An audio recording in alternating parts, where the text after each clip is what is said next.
Welcome to Channel 17, the Town of Colonie Government Channel.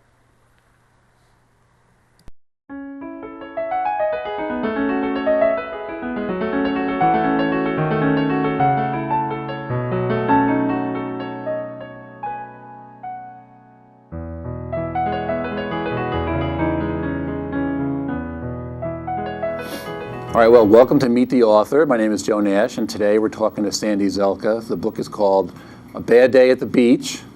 So welcome, Sandy. Thank you. For being here. I have to say, though, we've been doing Meet the Author for a few years now. You're our first author who actually lives in Colonie, so one up for me. So before we talk about the book, why don't you give us a little, I like to say, capsule biography of who you are, where you're from, and then we'll settle into the book about Yeah, well, most authors don't start out the way that I did. I actually started out 20 plus, and we'll just leave the plus to be your own imagination, at Penn State as an aerospace engineer major. And then I ended up coming back into this area and decided engineering wasn't for me, and I became an accountant. Okay. Long story short, I started out as a bookkeeper and decided, wow, public auditing sounds cool, so I'll become a CPA. And decided, well, maybe I should have an MBA, so I did that too, and have had a great ride since then with that degree, and now I'm a professor at Siena College, which I truly enjoy, absolutely enjoy. I really think that's the path of my life. However, I've been writing since I could probably hold a pen, and I say that on the back side of the cover. But is this your first published That's work? my first Okay. published work. Okay. I did publish my thesis from my MBA, Right. but that was kind of boring, so we won't Okay. talk about that. So you've been writing on and off a little for yourself, more or less? Yep, short stories, poems, what have Okay. you. All right, so is there going to be more after this book? Or? Absolutely. There's a lot of stories yet to be told. All right, so we're going to talk about this book. It's called A Bad Day at the Beach. Now, this book takes place in Mexico. People are vacationing, a husband and wife. Obviously, you already told me it's kind of based on a true, which we'll get into in a second, but Hurricane Wilma, which was 2 months after Katrina, a lot of people probably forget about it, was an actually devastating hurricane, the most intense hurricane ever recorded in the Atlantic Basin, according to the Wikipedia. But in fact, I was looking at, if you go to Google Images and type in Hurricane Wilma aftermath, there's like skyscrapers with no windows. I mean, it's amazing, the devastation. So tell us the concept of the book and the plot or whatever, and how much is real or not real, or when I say how much, what it's all based on. So. Well, several years ago, Hurricane Wilma hit Cancun, Mexico. 2005. Okay. 2005. Actually, this week, 2005. That's right. Yeah, this Friday that we're taping on would have been the Friday that end up going to the shelter. What happened was my husband and I were resorting. We were vacationing in Cancun, Mexico, a resort timeshare that we owned, and enjoying the weather. We'd actually mentioned that was the best weather we'd ever had, and we should never do that. It was right after Katrina. When you went there, was there any things, there were more storms? Or? That was the worst recorded storm history in the history. No, but I mean when you went, oh, was there any on the horizon, any storms? Okay. None whatsoever. In fact, the crazy thing was, we landed there on Saturday. We had beautiful weather through Tuesday, and on Wednesday they called for a little bit of rain on Friday. That little bit of rain turned into a Cat 5 hurricane. So, no, there was no premonition that we were going to end up with bad weather whatsoever. Okay, so in the book, it's obviously about this couple surviving the storm and all their harrowing adventures, and there are many. So tell us why did you choose to write it in a fictional form, say, as opposed to just writing a straight narrative about my experiences in the storm or whatever? I wanted to take it on and take another element to it. Most of the events, almost all the events that are in there are based on actual events that I experienced. But there was such a volume of events going on during that time period that to encapsulate it would have been like Webster's. Oh, okay. So what I wanted to do is take on a new form, take some elements of different characters that I had in my head for a number of years, writing other stories, and try to immerse them into this storyline and bring it out that way. Okay, so obviously Molly and Jack are based on you and your husband. Yeah. I see, and you made her an engineer, which... Yeah, a little bit of touch of history. So I guess You got some stories in here. It sort of builds slowly. What you were saying how they predicted rain, and then just turned into. So what was it like, thinking you're only going to get a little rainstorm, and then the next day it says, well, it might have, and then it built into this colossal. And you're actually very right. I mean, the way the story builds, it seems like it's just this nice story, and then all of a sudden everything breaks loose, and that's actually exactly what happened. Is, Wednesday we woke up and they said we might have a mite bit of rain on Friday. So I said, fine, we always have one day a bit of rain. And then by Wednesday afternoon it had turned into a tropical storm, and by Wednesday night it was a Cat 3 hurricane, or potentially a Cat 3 hurricane headed right towards us. And I tried to make airline reservations to get out, and by Friday, it was a full-fledged Cat 5 with 185 mile an hour winds. So it was immediately. So there was no premonition to it. It was a little rain, and within 24 hours, it was a catastrophic storm. In the book, the character, like you just said, wanted to leave, get out, and the husband, Jack, says, "Oh, well, why don't we stay?" Now, did that really happen, or? Yeah, if your husband's watching, he'll be. No, that's fine. No, he's obviously read the book, and he laughs at that because I always keep saying to him, "Take your cape off. You don't need to be the superhero." But no, he really wanted to stay. He spent 18 years in voluntary fire service. So, it was in him to stay and survive and help others. And I kept thinking, I have children home, and I really need to get home to my children. Well, the husband character, obviously based on your husband, or Jack, based on your husband, several times in the book he says, "We could do a lot of good if we stayed." Now, I don't know, did he? Those was words he actually uttered. So. Yeah. It's interesting. And I kept saying, "That's awesome, but I want to go home." But it turns out that in the book, Jack and Molly sort of become I don't want to say the leaders. They sort of take charge of this little group that did that. I mean, I hate to say, did that really happen? Did it happen? But yeah, no. I'm going to just assume from now on everything in here sort of really happened. Yeah, I would. Yeah. So you and your husband. What is your husband's? My husband's actual name is Jeff. Okay, Jeff. All right. So you and Jeff, did you sort of take charge of this little group like in the book? We did, and it just developed very similar to that. It wasn't one of those things where I walked in and said, "I'm going to take charge, and I'm the leader, and this is how it's going to work." It's just, it was a madhouse, and it was chaos. And, we have 4 children together, so we're used to chaos, and somebody has to manage the chaos. So it's very natural for us to just take hold and, very simply, gently manage the scenario when everybody's freaking out. I think it's natural, too, for people, when they see someone taking charge, to sort of follow them. And you actually say in the book, Molly and Jack start doing this, and people just started following them. So that's probably natural, too. So now that I've met you, I can see that you're sort of a take charge person. Just a little bit. So the people have to, in the book, they then leave after this sort of nice little vacation, then it's sort of the storm. And then we get to sort of the main part of the book, I guess you could say. There's 6 days.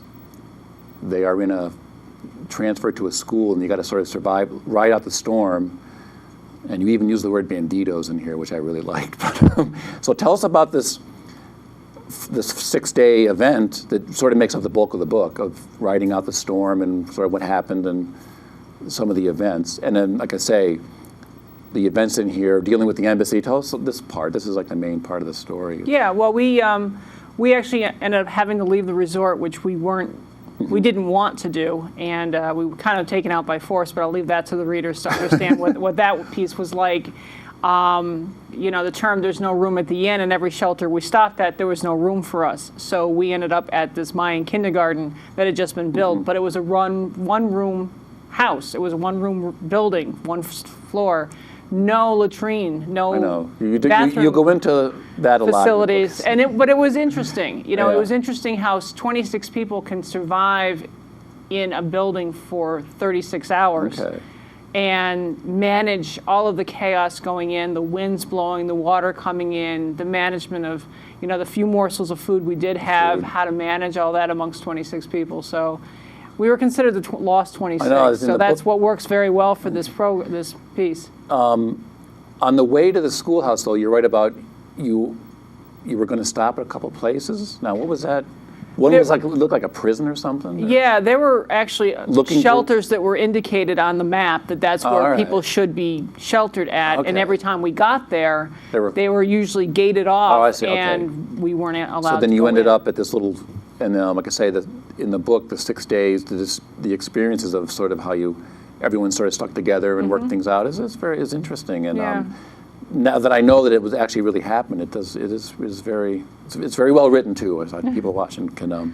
So in the book, you have a character, a hotel worker who comes with you. Now, tell us about Manuel? Manuel. He did come with us, and he was kind of put in charge of our group, and it was a matter of, here's your list, make sure these people get to a shelter and then leave. And we kind of discussed with him the opportunities that would be for him to stay with us, because we didn't speak the language. Yeah. And He was your translator too. he was our translator, and he was a great kid. And I'm going to say kid, he was 19 years old, and this was his first job, and he'd been on the job a week. Oh my God. So I do make him a little bit more cultured Yeah. in the book, because, I don't want to scare readers and think that I would put a 19-year-old in this position. I have a 19-year-old. I Yeah. wouldn't do this to a child. So what do you think kept your little group together? Because you hint in the book, around where your school there was looting going on, and there were you use the word banditos, but there were gangs, and so what held you guys together? And I mean, what were some of the things that you think? Why were you able to not? I mean, in the book you have there's one young couple that sort of say, I've had enough of this. They take off, but then they sort of come back. Tell us about that little. Yeah, well, I think it's human nature that you band together with those that you are naturally suited for. That's the environment that we live in. And, we were a similar group. We all came from the same resort. We weren't Cancun people. We weren't from Mexico. We were resorters from the Americas or what have you. And, with that similarity comes a lot of closeness and trust, especially when you're stuck inside for 36 hours in a very small room. The young people, that's indicative of young people today, and I threw that in there as one of those pieces where young people today say, I can do this better, and I can go out and I can manage this on my own, and then they went out into this very scary world, and then some of this has a very similarity about coming home and the whole family scenario to it. And they sort of they slunk back. They kind of like, wow, the world is pretty scary. I need to hunker down, and I need to think about this twice. Okay, now one thing that you talk about in your book, it's sort of a theme that goes through it. It's actually on the cover here of a baby turtle in the sand. In the beginning of the book, before the storm, you and your husband, or the main character and his husband, they let some turtles go, but this mentions all through the book.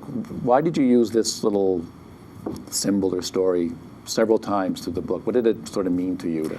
I think what it means to me is the same as it means to almost any parent, is you watch your children grow, and they're sent off to adrift into the world, and you worry about where they're going to get caught up. It's very much like, here we are going through this trauma of a situation, and here are these sea turtles that have been cast back into the ocean. They've hatched. They need to go find their world, and I try to use it as a scenario for the whole coming home theory. One of the things I kept saying is, I just want to go home. And so that character wants to come home. Those sea turtles are trying to find home, and we all are trying to find our family again. And you, the character, obviously you, but you several times in the book, you're sort of in the big storm. You're like worried about what happened to the turtles.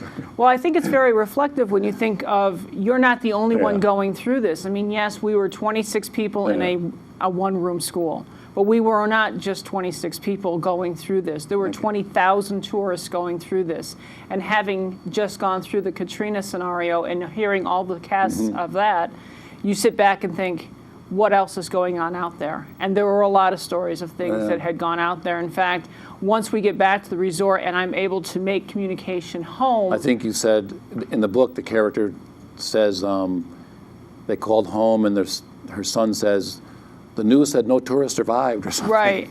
And that, I actually had, it ended up being that I'd called my dad, and I got a hold of him.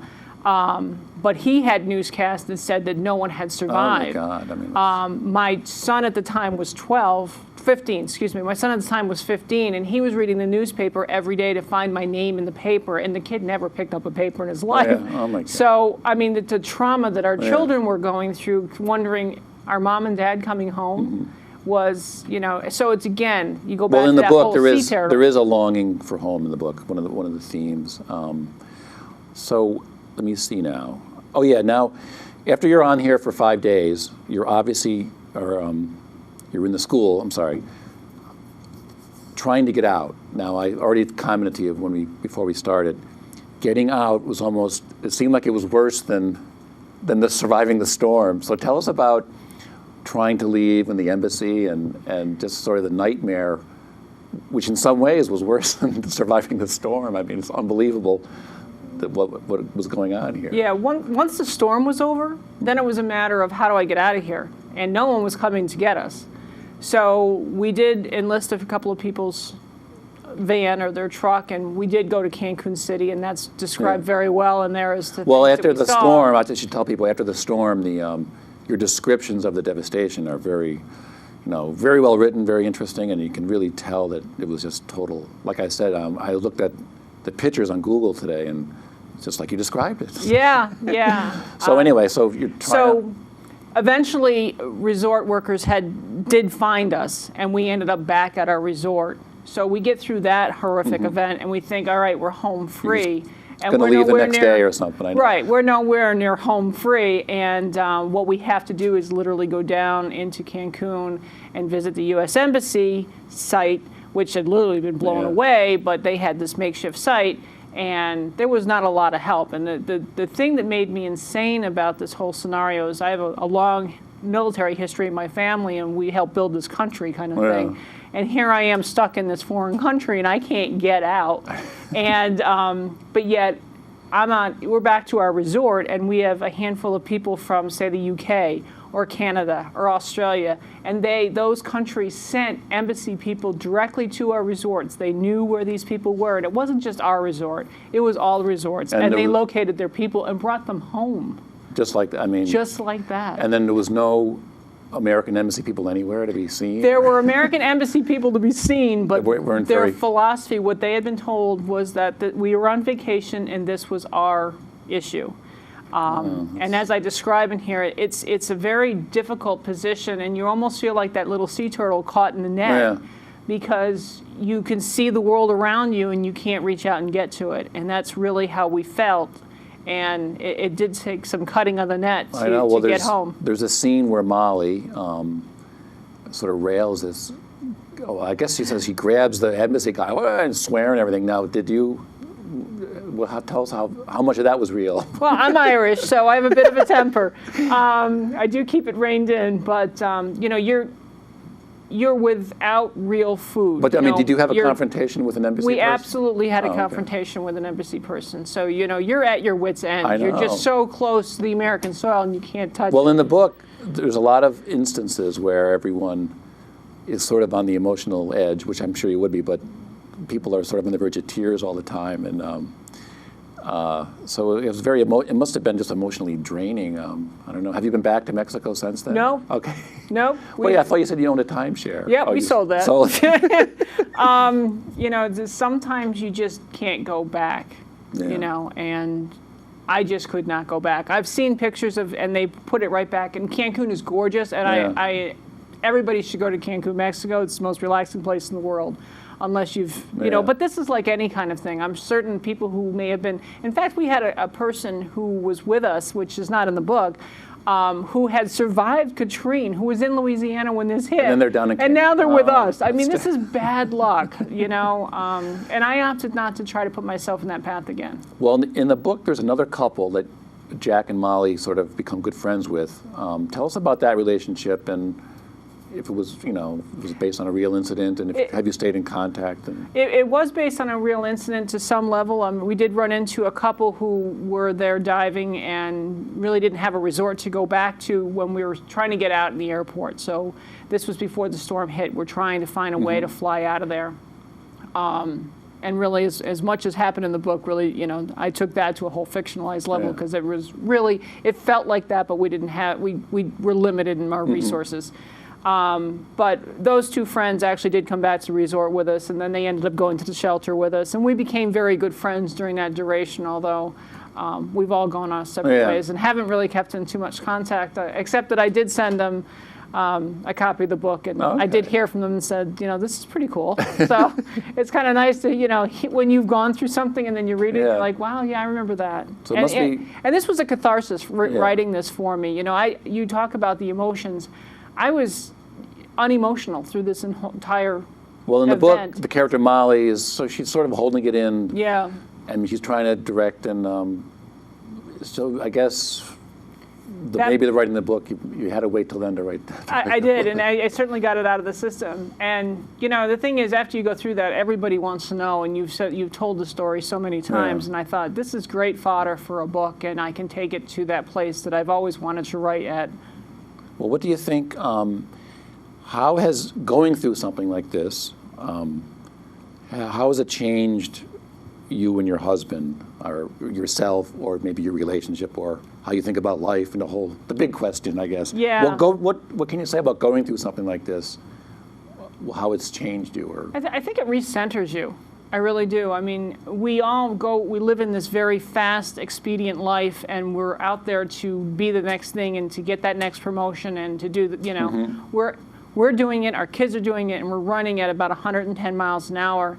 And when you go through this, you sit back and go, wow, okay, so all the kids are at the dinner table and we can have this conversation. And we make a serious point of doing that because time is precious.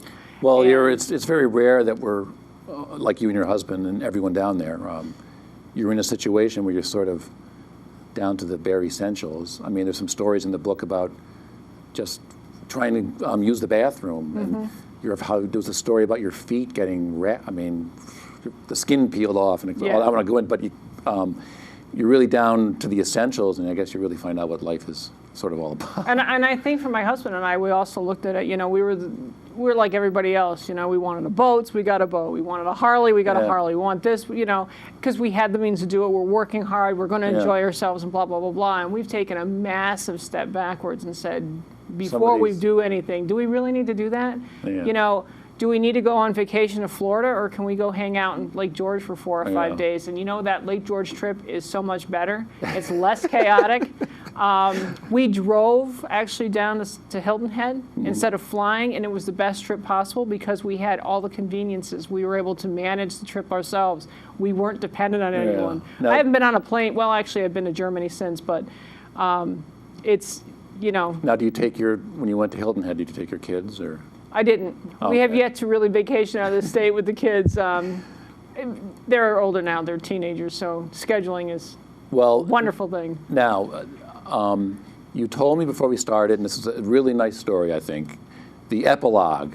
I was going to say, if that was really true, I was going to say to people, well, if that was really true, you have to read it. But since it's not true, tell us why you wrote this little epilogue and sort of what it means, and because it was a great way to end it, I think. So. Okay. Well, the book is. It's not giving anything away. So absolutely don't not. worry if it's. The book is dedicated to my husband, but the epilogue is really dedicated to his sisters, who my husband and I. This is our second marriage, and when we first got going together more than a handful of years ago, they thought it'd be really cool if we had a child together. And I kept saying to them, you each brought two to the. We each brought two to the mix, and I didn't see a need to add any more to the fold, and neither one of us did, because there's a lot of people in this house. And so one of their things has always been, you guys should have another child. You guys should have another child, and that's great. But we're past that point in our lives. So the epilogue is literally Molly accidentally, well, I say accidentally, but she realizes she's pregnant and she has this child. And a year later. The epilogue is a year later, and they have a new baby Yep. from the, okay. And we actually name it. It's a child. It's a son. We had to throw a boy in the mix. We only have one son out of the 4 children we have, so I thought I would at least try to even the score for my son. But we name him William, after Wilma, after the storm, and Manuel is his middle name, after the young man who helped us in the story. So it was kind of a wrapping up in a. So you made yourself an engineer, and you've had the baby at the end. So that's, and now that the character of Molly, now that I've met you, I can picture a character just like you. So, That's good. That's good. So why don't we have a few more minutes left. Your book is published by Troy Bookmakers. They do a wonderful job. What can you say about, it is a self-publishing book, but you've already told me your book has been selling pretty well.